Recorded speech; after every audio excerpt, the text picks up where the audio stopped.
कैसे हैं आप सभी लोग दोस्तों। दोबारा से आपका स्वागत करता हूँ हमारी एक और नई वीडियोस पे। ये हमारी वीडियो जा रही है क्लास 12 की ईंटें मन की हस्तियाँ। ठीक है, चैप्टर का नाम है। ये पूरा पूरा हमारा चैप्टर चलेगा हड़प्पा सिविलाइजेशन के बारे में पढ़े चलेगा। क्या 11th क्लास में हमने देख रखा है मेसोपोटामिया के बारे में, जिसे मेसोपोटामिया की सभ्यता से हमने समझ लिया था। उसी की तरह हम देखेंगे हड़प्पा सभ्यता क्या चलेगी। हड़प्पा सभ्यता, हड़प्पा सभ्यता के पूरे बारे में पूरा चैप्टर जाने वाला है। आप सभी लोग तैयार है? एक बार कमेंट बॉक्स में कर दीजिए यस। तो हम चैप्टर स्टार्ट करते हैं। करते हैं स्टार्ट। चलो ठीक है, स्टार्ट करते हैं। हाँ, तो इसके सबसे पहले समय अवधि के बारे में बात करते हैं। इसका पहले पूरा परिचय दे देता हूँ। एक स्टोरी की तरह समझ लो कि चैप्टर होता क्या है। सबसे पहले एक स्टोरी की तरह समझ लो कि चैप्टर है क्या। चैप्टर के अंदर में बेसिकली क्या पढ़ने वाले हैं बता देते हैं। सबसे पहले आपको स्टोरी बताते एक कहानी। एक वक्त हुआ करता था जब भारत और पाकिस्तान में विभाजन नहीं हुआ था। क्या हुआ नहीं हुआ था? विभाजन नहीं हुआ था। तब के बारे में बात चल रही है यहाँ पे। भारत और पाकिस्तान में विभाजन नहीं हुआ था तब ट्रेन की पटरियां बिछ रही थी। ठीक है, थोड़ा बहुत पंजाब था क्या भारत के अंदर ही में आता था, थोड़ा पाकिस्तान के अंदर में आता था। उस जगह का नाम था हड़प्पा। क्या नाम था? हड़प्पा। हड़प्पा नामक जगह था। तो उसमें क्या था, ट्रेन की पटरियां बिछ रही थी। तो 1921 कब 1900 1921 कब, यह नहीं बताते यहाँ पे। थोड़ा वो टैक्स पटेल हो जाते हैं।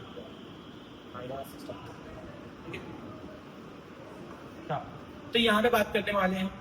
तो 1921 कब 1921 में हड़प्पा नामक जगह पे क्या होगा, ट्रेन की जब पटरियां देखी जा रही थी ना, ईंटें मिले। क्या मिले?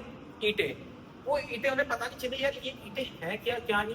उन्होंने इतना दिमाग नहीं लगाया और पटरी में यूज कर दिया। फिर 1922 में सेम वैसे ईंटें, सेम वैसी चीजें, बर्तन और आभूषण, ये सारी चीज कहाँ से मिली? मोहनजोदड़ो से।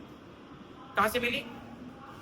मोहनजोदड़ो से। तो मोहनजोदड़ो से मिली। अब मोहनजोदड़ो से सेम चीज मिली तो पुरातात्विक आए। तो उनके बारे में जब खोज कराया गया तब पता चला यार यहाँ पे तो एक सभ्यता पाई जाती थी। क्या है पाई? सभ्यता, लोग पाए जाए।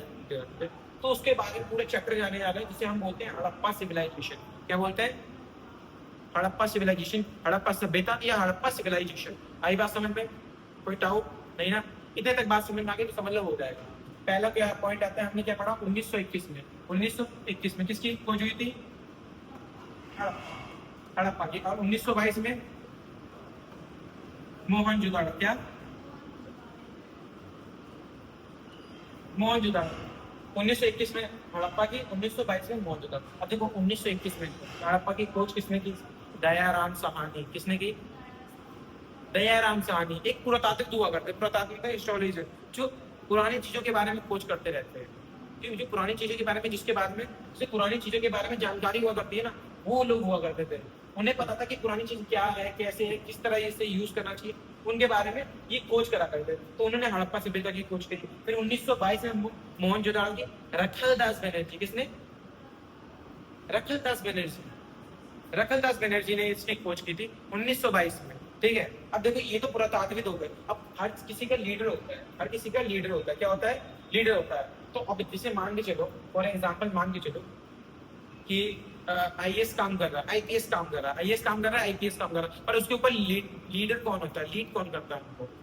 लीड भी तो होता है जो लीड करता है। तो वो जो लीडर होता है ना, उसके बारे में बताइए। तो जो हड़प्पा सिविलाइजेशन को जो लीड करा था, जैसे दयाराम साहनी और रखलदास बनर्जी का जो मेन लीडर हुआ करता था, उसका नाम था सर जॉन मार्शल। क्या नाम था?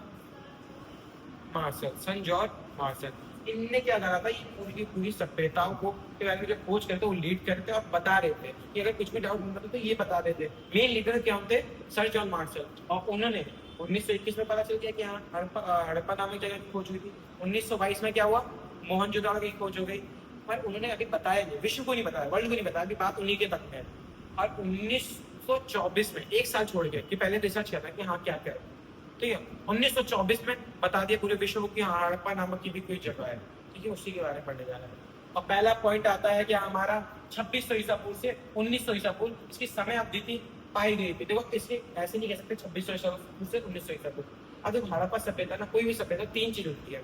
एक तरीके से अपने आप पे एग्जाम्पल लेके बता देता हूँ कि मान लीजिए आपके स्टेजेस होते हैं। पहले आप सबसे छोटे थे, फिर उसके बाद आप मिडिल ले जाते हैं जिसमें आप खेलते कूदते हो, फिर उसके बाद क्या आता है आपके खत्म होने का ये जाता है जिसमें आप एक्सपायर हो जाते हो। ठीक है, एक होता है बच्चे वाला एज, ये जिसमें खेलते हो, पढ़ते हो, लिखते हो, जॉब करते हो। दूसरा आता है किसका? बुढ़ापे का, ठीक कहते हैं ना, बचपना, जवानी और बुढ़ापा, ये तीन एजेस में बढ़ के तो सेम यही चीज होता है। एक होता है इसका जन्म लेने का काम, ठीक है, एक में विकसित इसका, और एक में जिसमें ये खत्म हो रही होती है, ठीक है। तो इसमें हम पूरा विकसित काल पढ़ने वाले हैं। तो विकसित काल तक 2600 ईसा पूर्व से लेके 1900 ईसा पूर्व तक पाया गया। कहाँ से लेके कहाँ तक? 2600 ईसा पूर्व से लेके 1900 ईसा पूर्व। अब देखो इसमें जो टाइम पीरियड है, अब कुछ बच्चे अलग अलग जगहों पर सोर्स चेक करेंगे तो उसमें चेंजेस आ सकते हैं टाइम में। क्या आ सकती है? चेंजेस। पता है क्यों? क्योंकि हड़प्पा सिविलाइजेशन जो है, हड़प्पा सिविलाइजेशन से कहीं पे भी जना है डेट सही नहीं बताई गई है, सब अंदाजा लगता है, अनुमान लगता है, क्योंकि इसकी भाषा जो है ना अभी तक पढ़ी नहीं गई है। अगर आज आपने पढ़ दी ना इसकी भाषा, तो आपका नाम इतिहास के पन्नों में लिखा जाएगा कि हड़प्पा सिविलाइजेशन की बात फलाना ढिमकाना ने पढ़ के बता दी। किसने बता दी? फलाना ने, ढिमकाना ने, ठीक है। फलाना ढिमकाना बोला, नाम नहीं ले रहा आपका, फिर जब आप खोज करोगे तब आप कितने सारे बच्चे देख रहे हैं, क्या पता किसका है, खोज कर दो, मैं फाइनल नाम ले दूँ, ठीक है। और इसकी भाषा चित्रात्मक लिपि हुआ करती थी, इसीलिए हम अंदाजा लगाते हैं हाँ यार 2600 से 1900, 2600 से 1900 ईसा पूर्व तक के इसके बीच में इसका काल हुआ होगा, इसे इसमें ये था, ठीक है। और इस चैप्टर में एक मेन पॉइंट कि जब भी इसके तुम आंसर दो, आप लोग जब भी इसका आंसर दो तो हमें आपको क्या करना है, आपको क्या करना है, अनुमान लगाना है, लगभग लगाना है। कोई भी डेट कंफर्म नहीं है, कोई भी चीज कंफर्म नहीं है, लगभग लगाना है। क्योंकि हमने पहले कहने क्या बताया, इसकी बात से पढ़ा नहीं गया, तो हम अनुमान कैसे लगा सकते हैं? 2600 ईसा पूर्व, लगभग मतलब 4000 ईसा पूर्व, 4000 साल पहले की बात है। 4000 साल पहले तो हमारे पापा के पापा भी नहीं रह रहे थे, तो फिर कैसे हम कंफर्म कर सकते हैं, है ना? कैसे हम कंफर्म कर सकते हैं? इसीलिए ये क्या कहता है, अनुमान लगाया जाता है, एक टाइप का हाँ कि लगभग हो सकता है, ठीक है। पता चल गया, ये हो गया। अब क्योंकि जो सिंधु घाटी सभ्यता भी कहते हैं, अब सिंधु घाटी सभ्यता क्यों कहते हैं? थोड़ा जूम कर देता हूँ, बच्चों को दिखाई नहीं देती ना। अगर कोई भी दिक्कत हुआ करे तो कमेंट में बोल दिया, ठीक है। अब देखो इसे सिंधु घाटी की सभ्यता भी कहते हैं, क्यों, वाई सिंधु घाटी की सभ्यता कहते हैं? अब देखो भारत और पाकिस्तान के थोड़ा मैप देखोगे ना, यहाँ पे गौर से देखते हैं, यहाँ से गौर से अगर भारत और पाकिस्तान का मैप देखोगे तो ये भारत और पाकिस्तान में एक रिवर जाया करती है जिसका नाम है इंडस, ठीक है, सिंधु नदी। क्या नाम है? सिंधु नदी। तो वहां के हिस्सों में पाया गया था, ये क्या पाया गया था? हड़प्पा सिविलाइजेशन, वहां पे पाया गया था, वहां पे उसके जन्म स्थान है। अब जिसके जन्म स्थान होते हैं तो वहां पे कहते हैं, जैसे आपको बोलते नहीं है, जैसे आपके मम्मी पापा का नाम होता है, मम्मी पापा का नाम होता है, तो आपके कुछ लोग आपको जानते नहीं तो बोलते हैं अरे फलाना का लड़का, अरे रमेश का लड़का, अरे सुरेश का लड़का है ये। तो क्या हुआ, उसके नाम से जाना जाता है ना। तो आप लोगों को सिविलाइजेशन का नाम नहीं था, तो सिंधु नदी पाई गई पास में, तो हम क्या कहते हैं? सिंधु घाटी की सभ्यता, सिंधु घाटी की सभ्यता। पता चल गया सिंधु घाटी की सभ्यता क्यों कहते हैं? क्योंकि इसके पास से सिंधु नदी जाया करती थी, सिंपल सी एक ही रिवर जाया करती थी जिसे सिंधु नदी कहते हैं, है ना। उसके बारे में बताया गया। स्थान इसका क्या था? सिंधु नदी की घाटी के पास में पाया गया। आधुनिक पाकिस्तान और पश्चिमी भारत में, उत्तरी और पश्चिमी भारत में, तो उत्तर पश्चिम मैंने बताया था डायरेक्शन। सिक्स क्लास की आपने मेरी पहली पार्ट देखी होगी, पहला पार्ट का वीडियो बनाया था, उसमें देखा होगा मैंने बताया नॉर्थ, साउथ, ठीक है, ईस्ट, वेस्ट बताया था। जैसे हम कहते हैं उत्तर पश्चिम, सॉरी पूर्व पश्चिम, ठीक है, इस तरह से उत्तर पश्चिम के बारे में बोल रहे हैं। तो बाकी तो उस तरफ मान के चलो यूपी साइड के मैदान में, यूपी साइड तक फैली पड़ती है सभ्यता, ठीक है। और पूरा पाकिस्तान तो पूरा पाकिस्तान तो इस सभ्यता के अंदर में आते ही था, मतलब काफी लंबा दूर तक, काफी दूर दूर तक फैली पड़ती है सभ्यता। इसे हम क्या कहते हैं? हड़प्पा सभ्यता। आई बात समझ में? यहाँ तो कोई डाउट नहीं ना। अब देखो मुख्य स्थान कौन से थे? हड़प्पा, मोहनजोदड़ो, धोलावीरा, लोथल, राखीगढ़, ये इसके मुख्य स्थान हुआ करते थे। क्या हुआ करते थे? मुख्य स्थान, मतलब कि जहाँ मेन सिटीज पाई जाती थी। जैसे भारत में मेन जगह घूमने की बात करोगे तो कहाँ जाना पसंद करोगे? बोले अरे यार, जब बाहर मेन जगह पर दिल्ली चलते हैं, अरे कोलकाता का चलते हैं, अरे अरे अरे कोलकाता नहीं, हम वहाँ चलते हैं ना, क्या मुंबई चलते हैं, अरे मुंबई चलने की नहीं, गोवा चलते हैं, अरे गोवा नहीं, राजस्थान जयपुर चलते हैं, यहाँ घूमने की जगह है। तो घूमने की जगह मेन नगर है ना, प्रमुख नगर है, तो प्रमुख नगरें हुआ करती थी। ये भी क्या थी? प्रमुख नगर है। हड़प्पा, मोहनजोदड़ो, धोलावीरा, ठीक है, लोथल, राखीगढ़ी, ठीक है, इसकी मेन जगह हुआ करते थे, प्रमुख स्थल हुआ करते थे। इनके बारे में याद हो जाएगा, ठीक है। और उसके बारे में पढ़ते हैं क्या? खनन के खोज और उत्खनन, इसकी खोज कैसी, उत्खनन कैसी। देखो जैसे मैंने पहले बताया था, पहली खोज, सबसे पहली खोज इसकी हड़प्पा नाम के स्थान की हुई थी। किसकी खोज हुई थी? हड़प्पा नाम के स्थान। सबको दिखाई दे रहा है? चलो थोड़ा और शुरू कर देता हूँ। देखो सबसे पहली खोज किसकी थी? हड़प्पा नामक स्थान की। कहाँ की गई थी? हड़प्पा नामक स्थान की गई थी। ठीक है, कब हुई थी? 1921 में दयाराम साहनी द्वारा की गई थी। किसके द्वारा की गई थी? दयाराम साहनी द्वारा किए गए। प्रमुख उत्खनन क्या थे? मोहनजोदाड़ो का उत्खनन 1922 में किया गया। आर डी बनर्जी, मतलब रखलदास बनर्जी, ठीक है। आर डी बनर्जी भी कहा जाता है इनको, शॉर्ट फॉर्म में आर डी बनर्जी भी कहते हैं। इनका पूरा नाम था रखलदास बनर्जी। क्या नाम था? रखलदास बनर्जी। इसे आर डी बनर्जी भी कहते हैं, कंफ्यूज ना होना। बनर्जी पीछे हटना, बनर्जी याद रखना, ये पॉइंट याद रखना। बनर्जी मतलब समझ जाओगे बात, कोई दिक्कत पड़ेगी नहीं ना, ये हो जाएगा। फिर सर जॉन मार्शल द्वारा निरंतर कार्य, जिन्होंने हड़प्पा सभ्यता के महत्व को स्थापित किया। और ये जो हुआ करता है मेन लीडर हुआ करता है सर जॉन मार्शल, जिन्होंने क्या थे कहाँ गए इनका, इनके लीडर, और इनके लीडर मान सकते हो, लीडर की तरफ मान सकते हो, ठीक है। जबकि एक तरीके से पार्टनर होते हैं पर मान सकते हो लीडर की तरफ। आई बात समझ में? ठीक है, गवर्नर थे, क्या थे? गवर्नर जनरल, जिसे हम बोलते हैं governor general sir John Marshall, ठीक है। आई बात समझ में? यहाँ तक कोई दिक्कत? कि अब इसकी उत्थान खोज कैसे हुई, इसका खोज कैसे हुआ पता चल गया, परिचय पता चल गया, इंट्रोडक्शन पता चल गया, और नाम क्या है, और इसकी खोज कैसे हो ये पता चल गया। आई बात समझ में? चैप्टर आगे बढ़ाए, आगे बढ़ाए, चलो राइट। तो चलो जिस चीज को स्क्रीनशॉट लेना है स्क्रीनशॉट ले लें फटाफट, ले स्क्रीनशॉट ले लिया, आगे बढ़ते हैं। चला चला भाई, चला भाई नहीं चल रहा भाई। हाँ जी हाँ जी। देखो नोट्स की बात रही तो मैं आप मुझे डायरेक्टली भी ले सकते हो, और स्क्रीनशॉट लेना हो तो वीडियो पे जाके स्क्रीनशॉट भी ले सकते हो, ठीक है। और इसके नोट्स नंबर दे दी जाएंगे, उस नंबर से डायरेक्ट मेरा नंबर है वो आपके पास, या फिर जो फ्रेंड सर है उनके नंबर से आप कांटेक्ट कर लेना, नोट्स मिल जाएंगे इसके प्रॉपर, ये नोट्स मिलेंगे, ठीक है। और उसमें भी कोई डाउट होता है क्वेश्चन में तो सबको कोई दिक्कत नहीं। अब देखो शहरी नियोजन और वस्तुकला। अब यहाँ की क्या थी के बारे में पढ़ते क्यों है? चैप्टर का नाम है क्या है? ईंटें मन के अस्थियां। ईंटें मन की अस्थियां, यहाँ की ईंटें जो बना करती थी, ठीक है। और उसका जो नगर योजना था ये काफी अच्छा हुआ करता था, इसीलिए इसे पढ़ा जाता है। और नगर योजना तो क्या था, बहुत मस्त हुआ करता था, क्योंकि देखो यहाँ पे खुद देखो आप, क्या देखो यहाँ पे खुद देखो, ये देखो किस तरीके से नगर बनाया गया है। और ये समझ लो 4000 साल पहले बनाया गया है। कब? 4000। आपने 11th क्लास में मेसोपोटामिया पढ़ा था, मेसोपोटामिया में देखा था कि टेढ़ी मेढ़ी गली बनाता था, यहाँ का देखो इतनी बेहतरीन तरीके से, ऐसा लग रहा है कि राजा का काल हुआ करता था। राजा ने कितने बेहतरीन तरीके से आर्किटेक्चर लाए होंगे और अच्छे तरीके से बना रखा है। ये ऊपर का जो दिख रहा है दुर्ग को देखो, दुर्ग को कैसा बनाया गया है, निचला शहर देखो कितने तरीके से बनाया गया है, यहाँ से रिवर जा रही है, दिखाई दे रही है, ये देखो मोहनजोदड़ो, ये देखो कितने बेहतरीन तरीके से बनाया गया है। आई बात समझ? उसी के बारे में पढ़ रहे हैं, यहाँ पे दुर्ग के बारे में बताया गया, यहाँ पे देखो लोगों को कैसे घर बनाया गया, फ्लोर बाय फ्लोर। अभी फ्लोर बनाने में लेंटर कैसे डालना पड़ता है, मुश्किल होता है, सोचो 4000 साल पहले कैसे लेंटर डालोगे, है ना। अभी ये हाल है, अभी इसमें दिक्कत पड़ती है। उस वक्त देखो फ्लोर बाय फ्लोर कैसे बनाया गया है, घर की सीढ़ी कैसे बनाई गई है, साथ में क्या है घर का निर्माण कैसे करा गया है, स्नानागार का निर्माण कैसे किया गया, उसके बारे में। अब देखो इसके बारे में आते हैं, नगर योजना के बारे में पढ़ना है। क्या पढ़ना है? नगर योजना के बारे में। हड़प्पा सभ्यता में शहरों की योजना पद्धति पर आधारित थी, जो उसकी उन्नति शहर नियोजन क्षमता को दर्शाती थी। अब क्या है, गृह पद्धति क्या होती है? सबसे पहले पॉइंट है गृह पद्धति क्या होती है? सोचने की इसमें कोई बात नहीं है, कोई दिमाग ही नहीं लगाना बच्चा। जो क्या है, जहाँ पे गली या फिर नालियां 90 डिग्री का कोण बनाए, क्या बनाए? 90 डिग्री का कोण बनाए।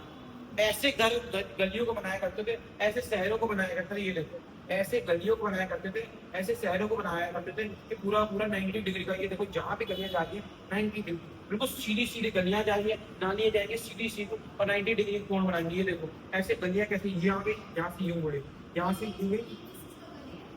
ये वहाँ की जब शहर बना करते थे, शहरों की गलियां है, वहाँ पे ऐसे बनाया करते थे। सब घर बनाने से पहले गली और नालियों का निर्माण करा करते थे। क्या करा करते थे? गली और नालियों को निर्माण करा करते थे शहर बनने से पहले। आई बात समझ में? आई? हाँ ठीक है, ये आगे अगला पॉइंट पे आते हैं। अगला पॉइंट क्या कह रहा है? विशेषताएं क्या है? घर किलेबंद क्षेत्र जहाँ सार्वजनिक भवन और अन्य महत्वपूर्ण संरचनाएं पाई गई। भाई यहाँ पे क्या है, काफी सारे बड़े बड़े किले पाए गए और सार्वजनिक भवन जो खुद के परमानेंट घर हुआ करते थे ना, जो घर बनाए गए थे, या भवन कहते हैं हम घरों का, क्या कहते हैं, घरों को, क्या कहते हैं, घरों को। भाई यहाँ के जो घर बनाए गए काफी अच्छे तरीके से बनाए गए थे, ठीक है। अब महत्वपूर्ण संरचनाएं पाई गई, जैसे सार्वजनिक स्नानागार हो गया, दुर्ग में कुछ पाए गए, और यहाँ पे अलग अलग चीजें जो पाए गए थे ना, वो काफी हिस्टोरिकल हो गए, काफी महत्वपूर्ण चीजें पाई गई यहाँ पे, जिससे हम सीख सकते हैं काफी सारी चीजें, ठीक है। उसके बारे में फिर उसके बाद जल निकास प्रणाली। भाई जल निकास प्रणाली सबसे उन्नत थी, कि मैंने बताया क्या, घर बनाने से पहले नालियों को नालियों को गली से मिलाया करते, क्या करा करते, गली से मिलाया करते। ये पानी जो है कहीं सड़क पर नहीं जमा होता था, जैसे आज हमारे यहाँ पे हो जाता है ना, काफी जगहों पे बारिश के दिन क्या पानी हो जाता है, उस वक्त में नहीं हो सकता था। इससे बेहतरीन तरीके से बनाया जाता है। देखो उन्नत और क्या है, सुव्यवस्थित जल निकास प्रणाली जो नगरों की स्वच्छता और स्वास्थ्य के प्रति जागरूकता को दर्शाती। वहां पे क्या है, घृण पद्धति से बनाते थे। पहले क्या करते थे, गलियों को नाली और गलियों को मिला दिया करते थे, मिला कर बना दिया करते थे। फिर उसमें क्या करते, चबूतरों का निर्माण होना करते थे। किसका, चबूतरे का, कि जिससे पूरे घर को नींव मिले। नींव मतलब मजबूती, नींव मतलब मजबूती, जिससे पूरा का पूरा घर मजबूत रहे, ठीक है। फिर चबूतरा हो गया, फिर उसके ऊपर घर बनाया करते थे। घर बनाने में भी क्या, कच्ची ईंटें और पक्की ईंटें, क्या, कच्ची ईंटें और पक्की ईंटों का इस्तेमाल करा करते थे। किसका इस्तेमाल करते थे, और पक्की ईंटों का इस्तेमाल करा करते थे। आएगा समझ में, ठीक है। और स्वच्छता साफ सफाई का काफी ध्यान रखते थे, ठीक है।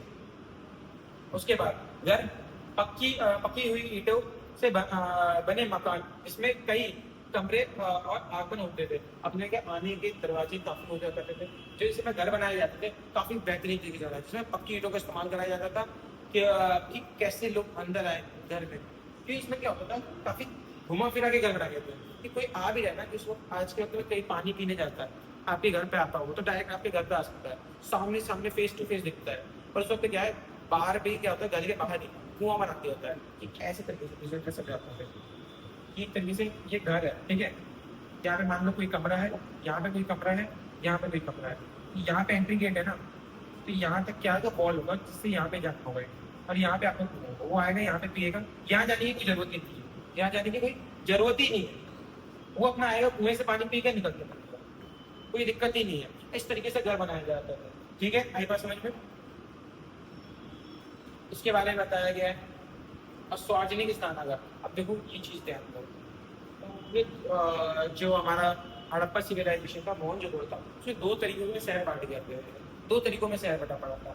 पहला था हमारा क्या है, निचला शहर, क्या था, निचला शहर। दूसरा हमारा क्या था, दुर्ग, क्या था, दुर्ग, ठीक है।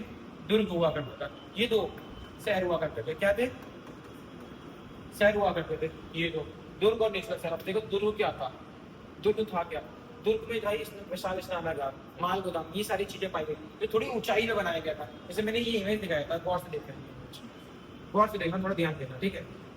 नोट्स में भी आप देखना, अगर नोट्स लोगे, ये देखो ये जो दुर्ग है ना, ये दुर्ग का इलाका है, ये क्या है, ये दुर्ग का इलाका है। यहाँ पे देखो थोड़ा ऊंचाई में बना पड़ा, ये क्या है, थोड़ा ऊंचाई में बना पड़ा। यहाँ पे निचला शहर बना पड़ा है, यहाँ पे क्या है, ऊंचा शहर बना है। यहाँ पे विशाल स्नानागार पाया जाएगा, आपका माल गोदाम पाया जाएगा। यहाँ पे लोकल लोग रहा करते थे, यहाँ पे लोकल लोग रहा करते। ऐसे तरीके घर का निर्माण होता है। देखो पूरी तरह चल रहा है, कितने बेहतरीन तरीके से घर का निर्माण हो रखा है, आई समझ, ठीक है। ये चीजें हो गई। और साथ में क्या है पॉइंट, अगला पॉइंट क्या कह रहा है, सार्वजनिक स्नानागार मोहनजोदड़ो में महान स्नानागार जो समुदाय स्नान और धार्मिक अनुष्ठानों के लिए। अब क्या है, स्नानागार नाम से समझ आ रहा है, जो धार्मिक काम है, और क्या धार्मिक अनुष्ठानों, जो रिलीजियन काम होता है ना। वैसे जैसे छठ की पूजा करते हो, छठ की पूजा याद है, क्या कहते हैं, पानी के यूज करते हैं, उसमें एक जगह पे पानी इकट्ठा करते हैं, तो क्या धार्मिक चीजें आ जाती है, तो धार्मिक चीज में भी आया करती है, उस वक्त भी धार्मिक चीजें हुआ करती थी। तो सार्वजनिक स्नानागार का हम इस्तेमाल करा करते हैं, स्नानागार, महान स्नानागार क्या होता है, क्या कहा जाता है, स्नानागार। अब देखो इसके बारे में पता चलेगा कि ये काफी महान सभ्यता में पाई जाती है, महान सभ्यताओं में पाई जाती है। क्योंकि हमने मेसोपोटामिया पढ़ा, हड़प्पा पढ़ेंगे, मिस्र पढ़ेंगे, ऐसे हिस्ट्री के कुछ सभ्यताएं हैं, सिविलाइजेशन है, जिसके बारे में पढ़ना जरूरी। तो क्यों होता है, तो उसमें व्यापार भी होते हैं, तो काफी सारी चीजें होती हैं। वो उसमें एक मेन पॉइंट होता है इसका, व्यापार। क्या था, व्यापार हुआ करता था। और व्यापार में क्या था, व्यापार में पढ़ते हैं। पहले ये बताओ, ये सारी चीज समझ आई, सारी नगर योजना, नगर कैसे कैसे बसाए गए, ठीक है। आगे का समझ में कोई दिक्कत तो नहीं इसमें। देखो एक बार और लास्ट छोटा रिवीजन, फिर नगर योजना क्या क्या आ गया था, ग्रिड पद्धति से बनाया गया। ग्रिड पद्धति मतलब जहाँ पे नदी सारे, सबसे पहले नालियों को गलियों से जोड़ा जाता था उसमें। और गलियाँ कैसे थी, 90 डिग्री कोण करती थी, 90 डिग्री सीधी गई, सीधी जाने के बाद तुरंत मुड़ जाती थी, टेढ़ी नहीं हुआ करती थी, सीधी गली आती थी और डायरेक्ट ऐसे नहीं होती। उसमें क्या होता था, 90 डिग्री का कोण होता था। क्या होता था, 90 डिग्री का कोण। गलियाँ और नालियाँ सेम तरीके से, नालियाँ कहाँ हुआ करती थी, ऐसे हुआ करती थी साइड में, है ना। सिंपल सा बन गया, कोई दिक्कत हुआ, पानी लगने की समस्या नहीं है, 90 डिग्री का कोण होगा बेहतरीन तरीके से। और उसके बाद क्या है, नगर योजना के बारे में बता दिया गया। और पहले घर बनाने से पहले चबूतरों का निर्माण किया जाता है। चबूतरा क्यों बनाया करते थे, चबूतरा पता है ना क्या होता है, जो पहले इसकी फर्श तैयार करते हैं, है ना। चबूतरा इसलिए बनाया जाता था कि घर को मजबूती देता था, क्या करता था, मजबूती दिया करता था। उसके बाद क्या है, जिससे क्या होती थी, वहाँ की शहरी व्यवस्था को दिखाया करती थी। और दिखाया करती थी कि कितना महान सभ्यताओं में पाई थी, ठीक है। क्योंकि 4000 साल पहले ये बात है, और 4000 साल पहले से टॉपिक याद आया, पिछले पिछले टॉपिक होगा, पहले यहाँ पे समझा दो, उसके बाद वहाँ जा ये बेसिक पॉइंट नहीं आया हमारा। विशेषता, विशेषता में हमने बताया कि वहाँ पे किले बन हुआ करते थे, चारों तरफ से किले बना दिया करते थे। हमने देखा होगा, यहाँ से देखो किला की तरीके से कैसे बनाया पड़ा है, चारों तरफ से कवर कर रखा है। तो ये देखो ना, ऐसे करके ऐसे करके ऐसे करके ऐसे करके ऐसे करके कवर कर रखा है इसको, किले बंद तो कर रखा है ना, किले बंद करके रखा करते थे। और साथ में क्या है, भवन पाए गए, काफी विशाल विशाल भवन पाए गए। विशाल विशाल भवनों के बारे में, भवन मतलब जहाँ पे रहा करते नॉर्मल घर हुआ करते हैं ना, तो इससे क्या कहा गया, विशाल भवन कहा गया। उसके बाद क्या बताया गया इसमें, उसके बाद इसमें क्या बताया, जल निकास प्रणाली के बारे में बताया कि पानी का निकालने का। मैंने बता दिया ग्रिड पद्धति से बनाया जाता है। सबसे पहले पानी, सड़क पे पानी जमा होनी चाहिए, कुछ भी है सड़क पे पानी जमा होनी चाहिए। आज की सरकारों की तरह नहीं है ये, सरकारों की तरह नहीं, अपने तरह से बनाती है भाई, अपने तरीके से बनाती है कि भाई सड़क पे पानी नहीं जमा होना चाहिए, ठीक है। घर बनाने से पहले और स्वास्थ्य साफ सफाई का पूरा ध्यान रखा करते थे। सिर्फ पक्की ईंटों का इस्तेमाल करा जाता था मकान बनाने में, किसके, पक्की ईंटों का इस्तेमाल करा जाता था। आई बात समझ में, पक्की ईंटें। और बात समझो, और नालियों की जो निर्माण पक्की और कच्ची ईंटें दोनों इस्तेमाल करा जाता था, पक्की और कच्ची ईंटें दोनों का इस्तेमाल करा करते थे। सार्वजनिक स्नानागार क्या गया, देखिए इसमें मैंने ये भी बताया था, इसके जो शहर हुआ करते थे, शहर को दो प्रकार में बांटा गया था, शहरों को दो प्रकार में बांटा गया था। शहरों को क्या कर दिया गया था, शहरों को दो प्रकार में बांट दिया गया था, मैंने बता रखा था इसमें दुर्ग में, और क्या है, निचला शहर में। नाम ही है निचला शहर, जहाँ पे लोग रहते, दुर्ग मतलब जहाँ पे भाई, दुर्ग मतलब याद रखना दुर्गा माई, दुर्ग मतलब दुर्गा माई मतलब भगवान, है ना। तो भगवान की पूजा वूजा मतलब धार्मिक चीजों के लिए क्या करता है, स्नानागार का चीज कहा जाता है। स्नानागार कहाँ पे, दुर्ग में पाया जाता है। कहाँ पे पाया जाता है, ठीक है, दुर्ग में पाया जाता है। इसके बारे में बात करता हूँ कंप्लीट, कोई दिक्कत तो नहीं है इसमें। अब एक चीज मेन मोटा पॉइंट है, इधर पीछे आता हूँ, पीछे वाले पर ठीक है। जहाँ पे मैं समझाने बोल रहा था आप लोगों को, हमने ईसापुर के बारे में तो पढ़ लिया। अब ये बताओ था ईसापुर और ईशू में कितने बच्चों को डाउट था, मैंने पहले क्लियर कर रखा है। ईसापुर और ईशू में कोई डाउट था, चलिए एक बार मैं दोबारा बता देता हूँ, ध्यान देना इस पर, काफी बच्चों को डाउट होता है, फिर ये तो डाउट ही बन जाता है, ये कभी कभी सॉल्व ही नहीं हो पाता। जब तक इसके बारे में समझ नहीं आ पाएगा तब हिस्ट्री जानने का कुछ नहीं है। तो ये हिस्ट्री से मोहब्बत करना सीखो, हिस्ट्री से मोहब्बत करना सीखो। लड़का लड़की छोड़ो, लड़का लड़की धोखा दे देंगे। हिस्ट्री से देखो, जो बोलते हैं यार सर चक्कर देता है, भाई सर चक्कर देने वाली चीज नहीं है, काफी मस्त चीज है। जब पढ़ना सीख जाओगे ना तब मजे आएंगे पढ़ने में। जो टीचर के बाल उड़ जाते हैं ना कि हाँ यार हिस्ट्री पढ़ते पढ़ते, भाई वो टीचर ने मेहनत करी होती है इसमें, कहीं से कुछ उसके जो बाल दिखते हैं ना, वो ऊपर ही ऊपरी मोहब्बत करते हैं इस चीज, जो पढ़ाई से मोहब्बत करी। देखना जिंदगी में काफी सारी चीजें। पहले आ गया ईसापुर, ठीक है, और यहाँ क्या आ गया, ईस्वी क्या पाया गया, ईस्वी, ठीक है। क्या मान लो 0 से BC भी कहते हैं, बिफोर क्रिस्ट, क्या कहते हैं, बिफोर क्रिस्ट, BC, और यहाँ पे 8, ठीक है। यहाँ तक कुछ दिक्कत, फिर यहाँ पे देखो 1000, 2000, 3000, ठीक है। यहाँ पे भी सेम 1000, 2000, 3000, ठीक है। अब यहाँ पे ध्यान देना, अब ये जो टाइम पीरियड होता है, देखो कि इंटीजर्स पढ़ा कभी आपने, 10th तक में इंटीजर पढ़े थे आपने, तो इसने मैथ्स लिया होगा, उसमें पता होगा इंटीजर्स होते क्या है। यहाँ की वैल्यू क्या होती है, प्लस में होती है, जिसकी होती है प्लस में होती है, यहाँ की होती है माइनस में। तो सिंपल से ये कहता है माइनस से हमेशा वैल्यू कहाँ जाती है, प्लस की तरफ में वैल्यू जाती है, कहाँ पे जाती है, प्लस की तरफ में जाती रहती है। तो भाई यहाँ पे प्लस की तरफ में जाती है, यहाँ पे 3000 से धीरे धीरे वैल्यू घटेगी, 3000 से कहीं 29 पे, 29 से 26 पे, 28 पे, 28 से 27 पे, फिर 26 पे, फिर हम धीरे धीरे घटती घटती जाएगी 0 तक, फिर उसके बाद प्लस में वैल्यू जाएगी। पर एक पॉइंट हमेशा याद रखना, कभी 0 पे वैल्यू गई नहीं, ठीक है। और इस पे माना जाता है कि इस पे क्या होता है, ईसा मसीह का जन्म होता है। किसका जन्म होता है, ईसा मसीह का जन्म हुआ होता है इस तारीख को, ठीक है, इधर बीच में। तो इनके जन्म लेने से पहले के टाइम को ईसा पूर्व कहते हैं, क्या कहते हैं, ईसा पूर्व। और इससे क्या कहते हैं, ईसवी कहते हैं, क्या कहते हैं, जन्म लेने के बाद के टाइम को ईसवी। कोई दिक्कत नहीं ना। तो जैसे हमारा टाइम पीरियड होगा 2600 ईसा पूर्व, 26 तो कभी कहीं ना कहीं यहाँ होगा, ये 3000 से यहाँ जा रहा है, यहाँ पे 2600 होगा कहीं, है ना। 1900 मतलब यहाँ पे होगा कहीं, है ना, 1900 यहाँ पे होगा। तो मतलब ये जो टाइम पीरियड है, यहाँ पे हमारा क्या पाया गया था, हड़प्पा सभ्यता।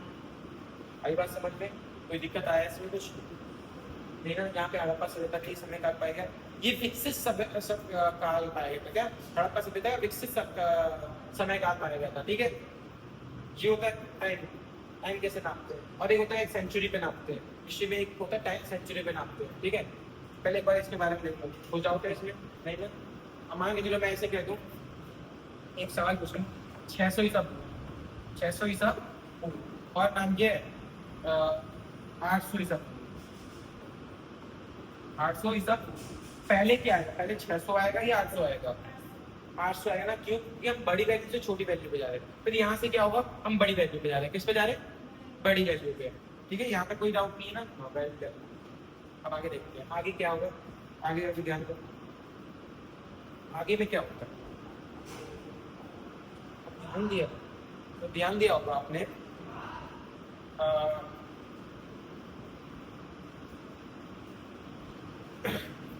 हाँ ठीक है। यहाँ पे समझ आ गया, एक टाइम पीरियड के बारे में समझो, टाइम पीरियड कैसे होता है। अब देखो, कभी हम बोलते हैं हम कौन सी सदी चल रही है, 21वीं सदी, कौन सी सदी चल रही है, 21वीं सदी। कभी गौर किया 21वीं सदी चलती कैसे, देखो ध्यान दो, 21वीं सदी मतलब कहीं ना कहीं हम 2001 से 2100 की तरफ में जा रहे हैं, कहीं ना कहीं हम 2000 से 21 की तरफ में जा रहे हैं, तो हम बोलते हैं इसे 21वीं सदी। कि हम जा किसकी तरफ में रहे हैं, 21वीं की तरफ में जा रहे हैं, तो इसे कहते हैं हम 21वीं सदी।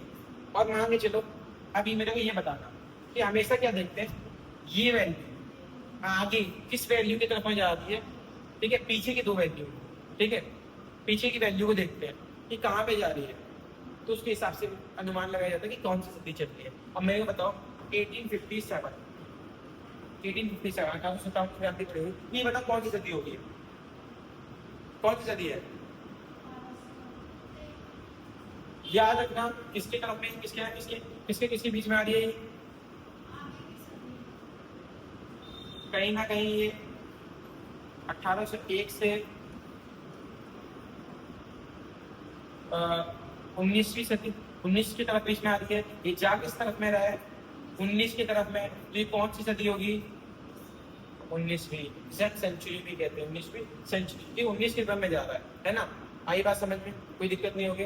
अब मैं एक सवाल पूछ लूँ, दूसरी सवाल, चलो मुझे ये बताओ, ये 1665 ये कौन सी सदी है,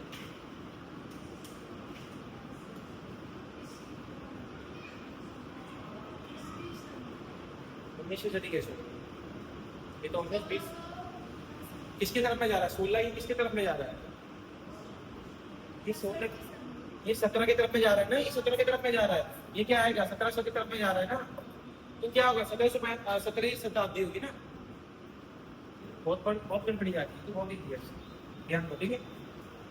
उसी के बाद में जहाँ पे बड़ी वैल्यू की तरफ में जाती है ना, किस तरफ में जा रही है, तो ये हम देखें 1665 आएगा, 1665, 67, 68, 69, 70, इस तरह करते करते जाके 1700 पे जाएगा, तो जाएगा कहाँ पे 17 सत्रह। ठीक है बात आई समझ में। अब चलो एक और क्वेश्चन दे देते, 631 ई